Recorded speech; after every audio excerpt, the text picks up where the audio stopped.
వింటున్న చెల్లి తమ్ముడా, యవన బిడ్డలారా, వివాహమైన తల్లులారా, వివాహమైన పురుషులారా, ఈ చిన్న బలహీనత ఏం చేస్తుంది? నా భర్త నన్ను చూడట్లా, పసిగట్టట్లా, నా భార్య నన్ను చూడట్లా, పసిగట్టట్లా, ఇది నన్నేం చేస్తుంది? ఈ చిన్నది నన్నేం చేస్తుంది?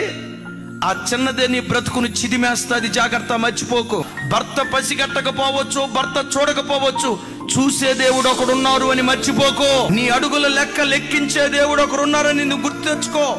నువ్వు కూర్చోవటం దేవునికి తెలుసు, నడవటం దేవునికి తెలుసు, నువ్వు పండుకున్నది తెలుసు, చాటు మాటున మాట్లాడిన ప్రతిదీ నీ దేవుడు విన్నాడు. తమ్ముడు నా వైపు చూడు, చెల్లి నా వైపు చూడు. నీలో కూడా ఏదో పులిసింది కొంచెం ఉంది, జాగ్రత్త. చచ్చిన ఈగలు కొన్ని ఉన్నాయి, జాగ్రత్త. తైలమంతా కంపు కొట్టక మునిపే, నీ కొంప కొల్లేరు కాక మునిపే, ఆ కొంచెం నీ కొంపను కోల్చక మునిపే దాన్ని నీలో నుంచి తొలగించుకున్నావా?